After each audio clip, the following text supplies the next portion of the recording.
Arca de Noé. Antes do dilúvio, a sociedade pervertera-se tanto que Deus decidiu destruir a terra. Então disse Deus a Noé: o fim de toda a carne é vindo perante a minha face, porque a terra está cheia de violência, e eis que os desfarei com a terra.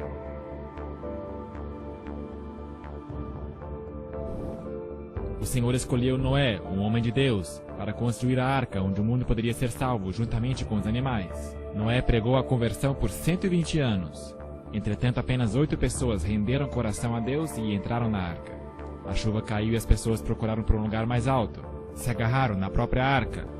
Mas o anjo do Senhor havia fechado a porta da arca por fora, e ela não poderia ser aberta. A graça havia terminado e era muito tarde. A morte e a destruição cobriram a terra, porque as intenções e pensamentos dos homens eram maus continuamente. Deus havia enviado o convite, mas eles não haviam aceitado. Era o julgamento da humanidade. Todas as fontes de água se romperam e as janelas do céu se abriram, e choveu na terra por 40 dias e 40 noites. Assim Deus destruiu todo o ser vivente que havia sobre a face da terra. Deus salvou seu povo do dilúvio, mas tiveram que permanecer por 1 ano na arca, até que as águas do dilúvio recuassem e a vida pudesse começar outra vez. Noé e sua família estavam ansiosos para deixar a arca. Ele ofereceu um sacrifício ao Senhor, e este colocou um símbolo de sua aliança no céu, que nunca mais destruiria a terra com um dilúvio, o arco-íris. A Bíblia nos diz onde a arca de Noé repousou. A arca repousou sobre os montes de Ararat. Mas o que são os montes de Ararat hoje? O nome Ararat, como aparece na Bíblia, é o equivalente na língua hebraica de Urato, antiga nação ao sudoeste da Ásia, mencionada em fontes assírias do início do século 13 a.C. Esta área inclui parte da Turquia Oriental, bem como do Irã. Moisés não estava falando de uma montanha específica. Quando ele escreveu Gênesis, ele se referia a um país, Urato. Assim, a Bíblia diz que a arca repousou nas montanhas de um país, de Urato. A Turquia Oriental, cruzando o vale do Monte Ararat, é o local que visitamos. Esta área foi fotografada em 1959 por ocasião de uma pesquisa. Posteriormente, o turco militar Duru Pinar observou o objeto em forma de barco nessas fotografias.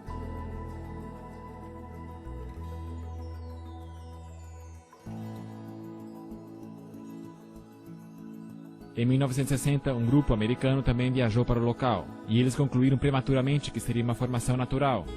Naquele mesmo ano, a revista Life publicou fotos do local. Num antigo registro de civilização, de Beroso Caldeu, ele diz que ainda há parte desse barco na Armênia, ao pé da montanha dos Codieus, e que algumas pessoas levam pedaços de betume, que arrancam e usam principalmente como amuletos para espantar males. Hoje podemos olhar no mapa da Turquia e encontrar este local como Nuhun Gemizi, o barco grande de Noé. Visitando o local, pousamos próximo do lago Van, que uma vez fora o anfitrião da capital antiga de Urato, chamada Tushipa, situada ao longo de sua costa. Viajando por fora pela zona rural, nós vemos um vulcão extinto próximo da estrada. Cruzando uma montanha, nós logo vemos, ao longe no horizonte, o famoso Monte Ararat.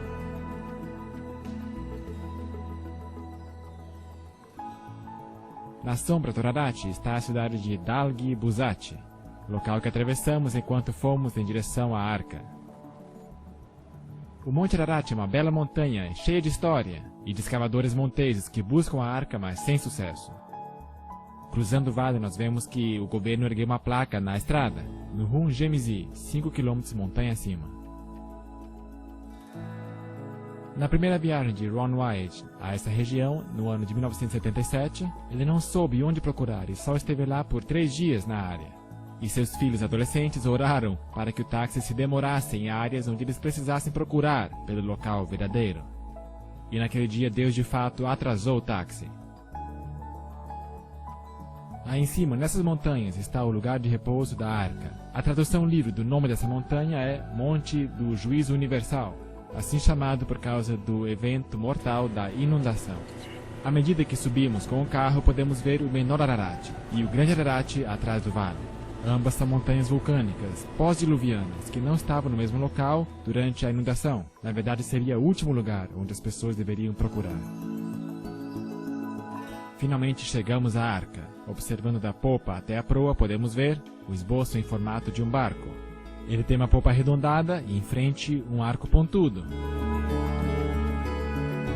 A forma simétrica é uma evidência de que se trata de uma estrutura artificial.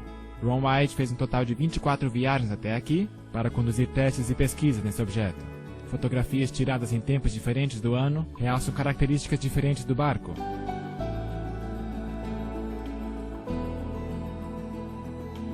Havia tantas evidências convincentes da descoberta nesse local que o governo turco declarou esta área como Parque Nacional da Arca de Noé. E ainda hoje o mundo é desavisado dessa descoberta surpreendente.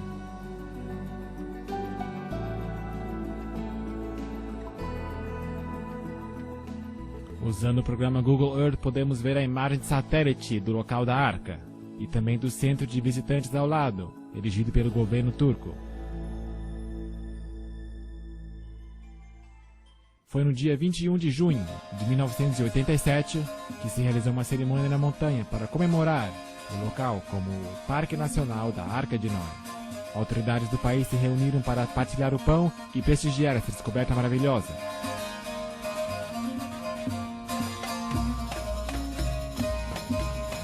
O governador, oficiais militares e outros altos funcionários participaram da comemoração de descoberta. Ron White era um convidado especial por causa do extenso trabalho que ele realizou neste local.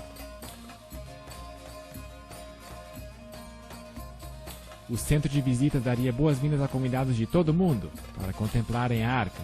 Havia muita euforia quando foi colocado concreto na fundação pelo governador e por Ron White. Este era um monumento aos restos mortais da Arca de Noé. Finalmente, a Arca de Noé foi achada.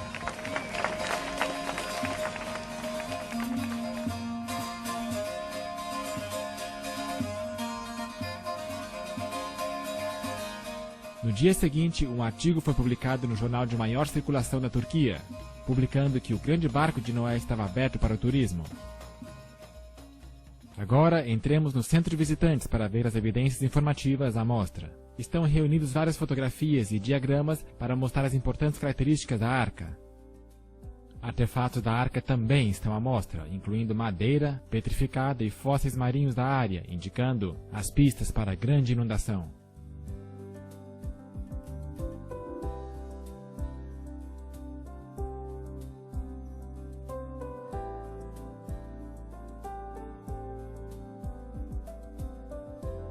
O livro de visitas mostra que pessoas do mundo inteiro estiveram visitando o local. Muitos países diferentes estão aqui representados.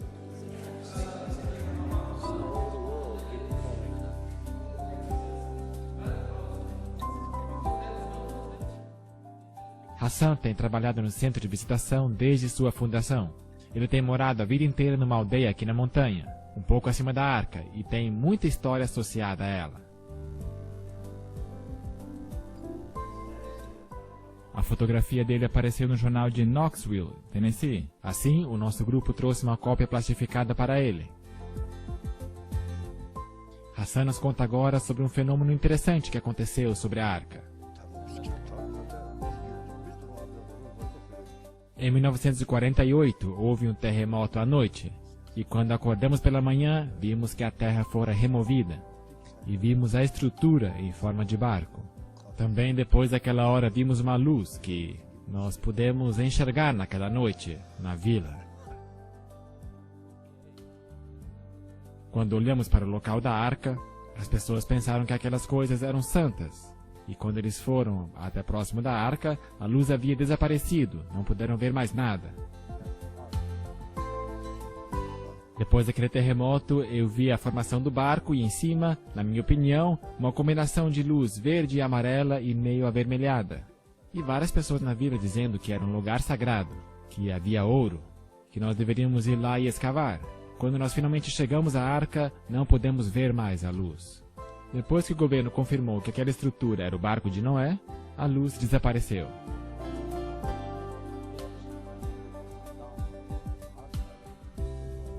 Tudo isso me faz pensar que realmente se trata da Arca de Noé.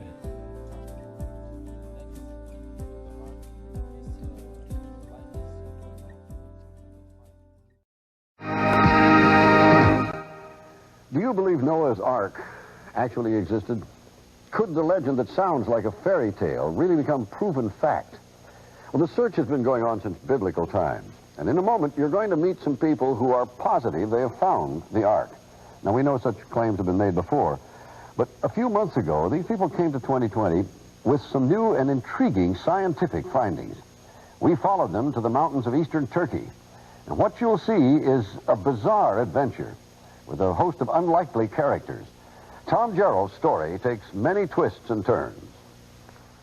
That's the seductive beauty that brings them here, snow-capped Mount Ararat. The explorers looked for the Ark there since that's the highest point around here. And as the floodwaters receded, presumably that's where it would have landed. But the Bible describes the mountains of Ararat, mountains plural. Is it possible that the Ark came to rest on one of the smaller sister mountains to Ararat? The boat-shaped site was first found and photographed by a Turkish army captain back in 1959. It was quickly explored and dismissed as a freak of nature. But Wyatt, an amateur archaeologist, rekindled interest in it a few years ago. He brought in Dave Fassel, a marine salvage expert, to assess it. The Doomsday Mountain team brought in some high technology to explore the oldest legend of man. They began scanning their site with a molecular frequency generator. It's a device used by surgeons to pinpoint cancer tumors, and it's been used by Fassel to locate underwater treasure. This time, the molecular frequency generator began to pick up a unique pattern of iron lines beneath the earth. Okay, bring that one up. They began placing ribbons along those lines. The finished shape, outlined by the ribbons, was that of a huge ship, the approximate length and width of Noah's Ark, as described in the Bible. The fascinating field of ribbons soon attracted higher academic interest. That looks like iron. Okay. Dr. John Baumgartner, a physicist with Los Alamos Laboratories, sent samples back to the lab for analysis and confirmed that the metal they were tracing with the ribbons was indeed iron. With the width and the length known, the only remaining question was depth. By locating the depth of the hull, they could determine if the boat-shaped object had the cargo capacity described in the biblical Ark. To resolve this final issue, Wyatt and Fassel brought geologist Tom Finner to Turkey with his company's heavy-duty subsurface radar equipment. Gear like this located the black box cockpit recorder on the floor of the frozen Potomac River after the Air Florida crash. Suppose this rock were a foot or 2 feet underground. Would it give you a reading as to where that was? Could you locate it? Yes, we could. Is it possible that there will be a moment at which you'll say, this is a man-made object? The symmetry of the feature suggests it's a boat. I hope to prove that the underground structure is in fact that of a boat. It was here, several miles short of the boat-shaped site, that a waiting game began for Finner and the others. The party needed a final go-ahead from the Turkish government to complete their probe of Doomsday Mountain. Yeah. Anyway, we're going to hang in like smell on a skunk till there's nothing left to get this done. Hang in like the smell on a skunk. The Turkish government stopped the exploration. What now? Since we were there, Barbara, things have cooled down, and they've sent their own team of scientists in to take a look at this site. It's a very fascinating location. Radar de penetração no solo foi utilizado para ver o que tem dentro da formação. Os traçados criaram um quadro das madeiras debaixo da terra. Este diagrama nos mostra alguns dos elementos estruturais da arca, incluindo padrões paralelos e repetidos, indicando a formação antropogênica. De fato, há algo além de pedra nessa formação. Um dispositivo de radar desenvolvido por um grupo de pesquisa de geofísicos em Hudson foi utilizado na montanha. O dispositivo é chamado de SIR e é utilizado por companhias de exploração de energia para analisar o que está abaixo da superfície do solo. De acordo com o SIR, esses dados não representam geologia natural. É uma estrutura feita pelo homem. Essas reflexões acontecem muito periodicamente, para ser estrutura natural fortuita.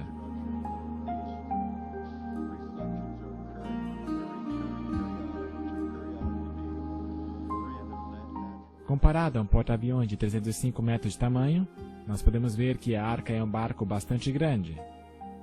A Arca era um recipiente de alta tecnologia, que foi projetado para resistir a uma inundação catastrófica que destruiria a superfície da Terra. Construída com uma guilha, carlingas e âncoras de pedra, verdadeiramente era uma obra de arte, projetada para salvar a raça humana da extinção.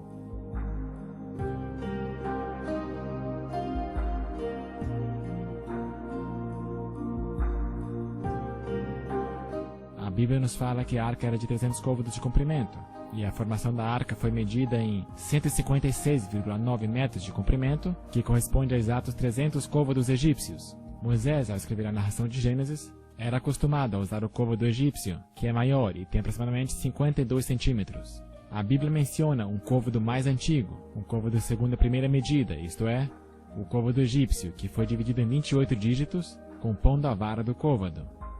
Muito tempo depois, o côvado hebraico, de 45,7 centímetros de comprimento, foi criado e adotado. No Monte Megido, em Israel, os portões de Salomão podem ser medidos em exatamente 6 côvados egípcios, uma completa evidência do uso do côvado egípcio posteriormente.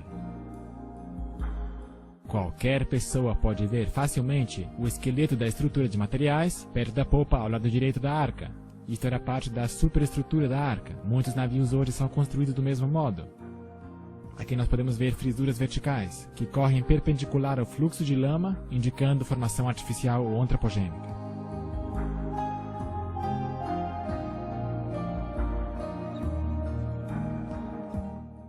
Os garotos das aldeias vizinhas nos cumprimentam ao darmos uma olhada neste bordo da arca, que curva além, para frente. Este lado está enterrado predominantemente na terra.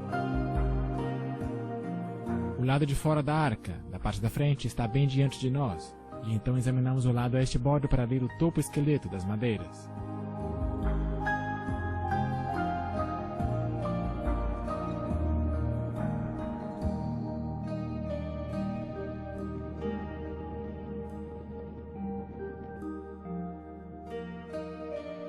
Ao longe, nós podemos ver o Monte Ararat e o Ararat menor à direita. Nós agora nos movemos para o bom bordo da arca, perto da popa. Este lado é menos conservado, mas podemos enxergar um esqueleto de madeira que chama a atenção. Foi preservado formosamente e reteve a curvatura do casco. Daqui nós olhamos mais adiante para a frente da arca e podemos ver uma perfuração grande que foi feita em 1960, quando o primeiro grupo americano veio aqui inspecionar o local.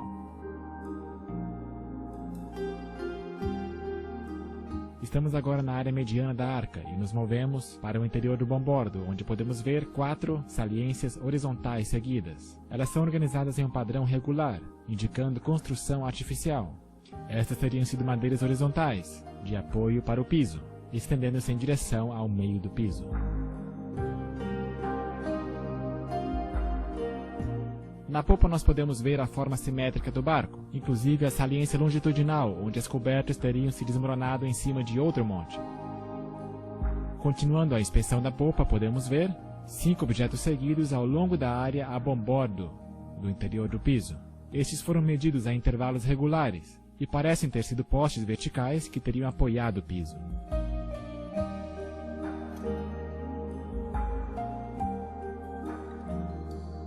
A arca originalmente repousou numa área mais alta da montanha, mas foi arrastada até o seu local atual por lava que a petrificou nesta elevação de pedra. Ron White estava manuseando seu equipamento de penetração no solo diante das autoridades turcas quando ele detectou um objeto logo abaixo da superfície.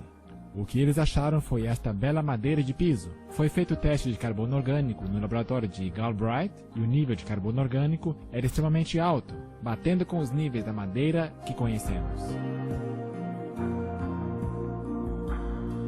O Sr. White pôde exibir a madeira do piso no canal da CNN quando foi entrevistado na rede.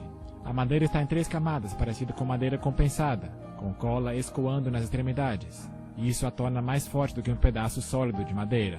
A área exterior está coberta de uma matéria preta. Também podemos ver pregos pequenos em sua superfície. Esta formação de camada de madeira pode ter sido a madeira de gopher mencionada em Gênesis. Pouco acima do local da arca está a aldeia de Uzengili. Seu antigo nome era Nazar, pronúncia semelhante a Nizir, aldeia que o babilônico Beroso descreveu como estando perto do local da arca. Flávio Joséfo, no primeiro século, disse: seus restos podem ver-se até hoje junto a seus habitantes. Isto significa que a arca estaria em um local acessível. Esta aldeia local teria sido um produto do comércio turístico, se beneficiado de visitas à arca. Os visitantes da arca teriam comprado lembranças na aldeia. Evidência disso foi a descoberta no ano 2000, quando um arqueólogo achou este artefato, a 18 metros da arca. No lado côncavo há uma estrutura de um homem que utiliza um martelo para assentar um prego. Pode ser Noé construindo a arca. No lado convexo, uma pintura antiga mostra um homem que liberta pássaros, semelhante à narrativa bíblica de Noé, libertando um corvo e uma pomba. Isto é apenas uma outra evidência surpreendente encontrada aqui, no local da arca. Ron White encontrou uma cavidade aberta no lado da arca. Utilizando um instrumento de perfuração, ele teve acesso ao interior da arca. Evidência atordoante foi obtida do interior do navio. Improvisando um longo dispositivo em forma de ancinho, esterco petrificado de animal foi extraído da extremidade. Pelo de gato também foi extraído dali. Depois, um chifre petrificado foi extraído. Isso de fato é tudo que alguém poderia esperar achar no fundo da arca. A Bíblia nos conta que os antediluvianos já eram peritos na extração de metal. Tubal-Caim, mestre de toda a obra de cobre e ferro. Este rebite grande de metal foi encontrado por Ron White no local, quando levou uma excursão para lá em 1991. O centro da haste foi golpeado enquanto estava quente, de forma que prensou a arruela em sua posição devida. Resultados de testes mostram que a haste tinha 8% de alumínio. Metal em sua forma pura metálica feito pelo homem. Isso é mais uma evidência da natureza antropogênica do achado. Os céticos disseram que Ron White estava mentindo sobre a prova, mas será que ele realmente estava? Quando o grupo da arca, Discovery International, chegou ao local da arca, eles usaram detectores de metal para localizar artefatos de metal na arca. Isto é um pedaço de metal que tinha sido uma arruela circular nos seus dias melhores. Foi achado próximo da arca. Uma amostra disso foi levada ao laboratório de Galbraith, no Tennessee, e os resultados foram impressionantes. Tinha 8% de alumínio, a mesma proporção do teste anterior de Ron White. E este teste também mostrou uma quantia pequena de metal de titânio, que nesta forma também é um material fabricado pelo homem. O grupo da arca Discovery continuou suas análises e localizou outro artefato no local de este bordo. Uma porção disso também foi enviado ao laboratório de Galbraith para ser testada e sua composição metálica outra vez ser comprovada. Os resultados foram incríveis. Havia 8% de alumínio e 1,3% de titânio, mais 3,8% de magnésio, tudo indicativo de que a formação da arca é uma estrutura artificial. A Enciclopédia Britânica nos diz que, por causa de sua atividade química, o alumínio nunca aparece na sua forma metálica na natureza. Esses componentes particulares de metal são evidências poderosas que o local é uma estrutura artificial com material de alta tecnologia, consistente com o que deveríamos encontrar na Arca de Noé.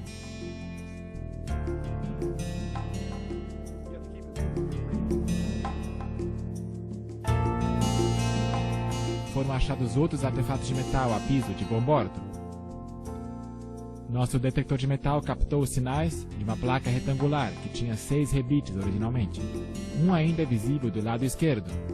Podem ser vistos artefatos de metais ao longo da arca, em vários locais. Os objetos de metal têm cor diferente do material ao redor, tornando-os mais fáceis de serem localizados.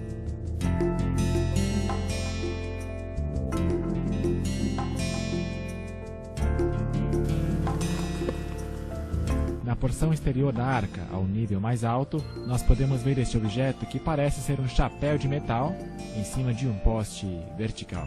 Tem uma impressão de X modelada no centro. O lado esquerdo do chapéu está perdido, mas o topo e este lado mais próximo ainda estão fixos no poste.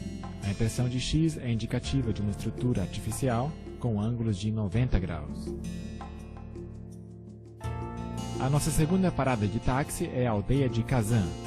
Um pouco abaixo, no Vale da Arca de Noé, nós prosseguimos para a aldeia de Kazan, onde porções do sistema direcional da arca foram deixadas, permitindo que flutuasse mais livremente.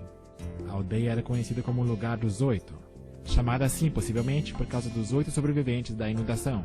Esta é a primeira área onde Noé e sua família teriam vivido depois do dilúvio.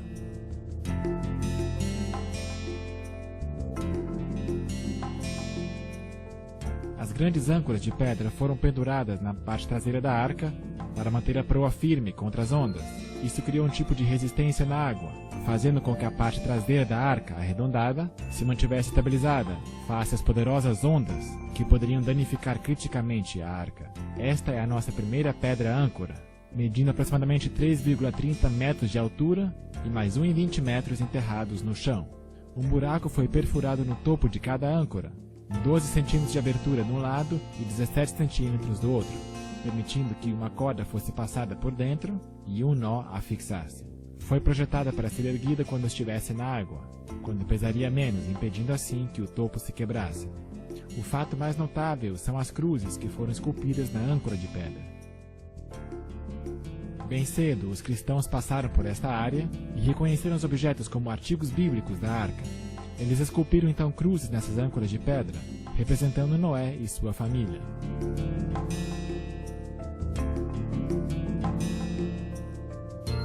A cruz maior aqui representa Noé e é do estilo das cruzadas. A forma de diamante sobre a cruz era o sinal de Nimrod, quando ele estava vivo. O diamante representa a arca, a linha vertical, o caminho para o céu, com a linha transversal representando o céu. Âncoras de pedras menores podem ser encontradas perto do Mediterrâneo. Esta é uma das maiores que você verá fora da área da Arca de Noé. A próxima âncora de pedra está enterrada parcialmente no chão, com 5 cruzes. A cruz maior representa Noé, a próxima menor, a Senhora Noé, e as 3 menores são os filhos de Noé.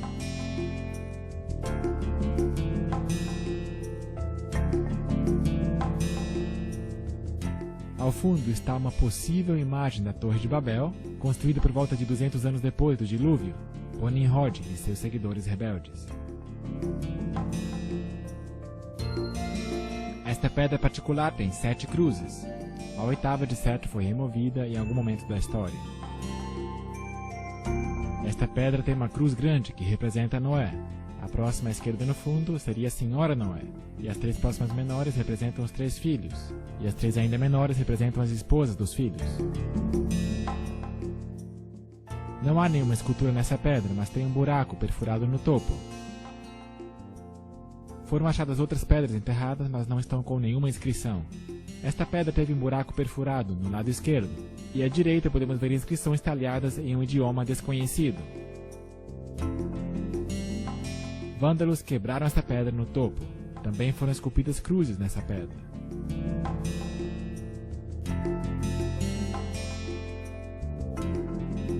Cinco cruzes estão nesta âncora de pedra. E no topo podemos ver onde o buraco foi quebrado. Fora da aldeia de Gazã, há um objeto grande que tem a aparência de uma casca de árvore petrificada, com características incomuns. As far as we know, there's nothing else like this anywhere. Nobody's ever... My goodness. It's got crosses that are very faintly carved on it. You got a big one here. You got a small one right there. One here. One here. They're harder to see over here. And this is petrified wood?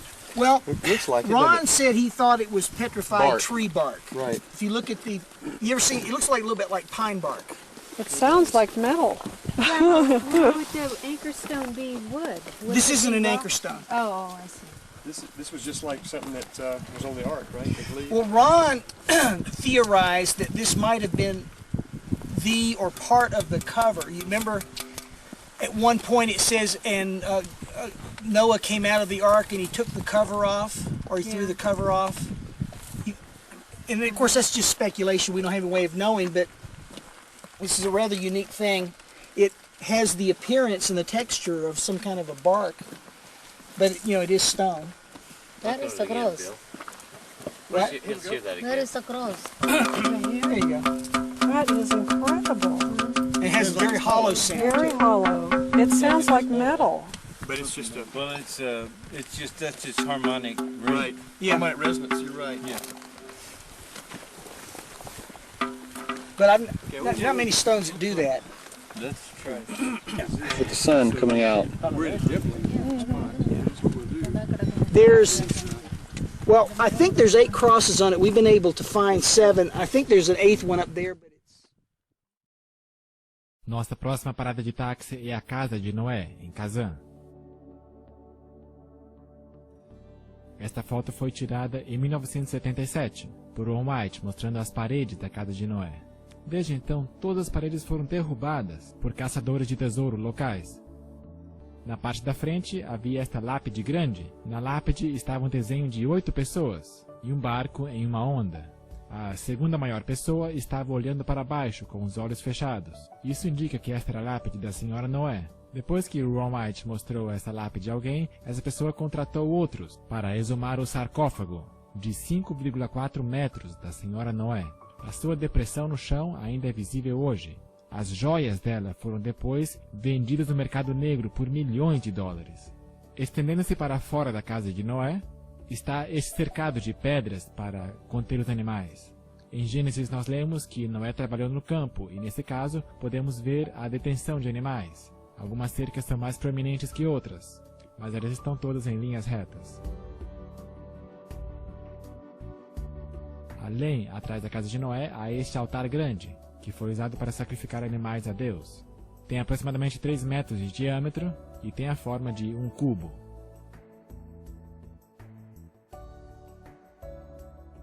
Em conclusão, podemos dizer, de acordo com Durupinar, que a formação da Arca de Noé está cheia de evidências que confirmam a sua autenticidade, especialmente quando consideramos todas as informações objetivamente. Foram escritos muitos livros acerca da descoberta da Arca, foi documentado em muitos jornais e programas de TV, mas a maioria do mundo não está atenta a esta descoberta, que refuta a evolução e prova que a Bíblia é a verdade. Deus está cronometrando e também revelará isto a toda a humanidade.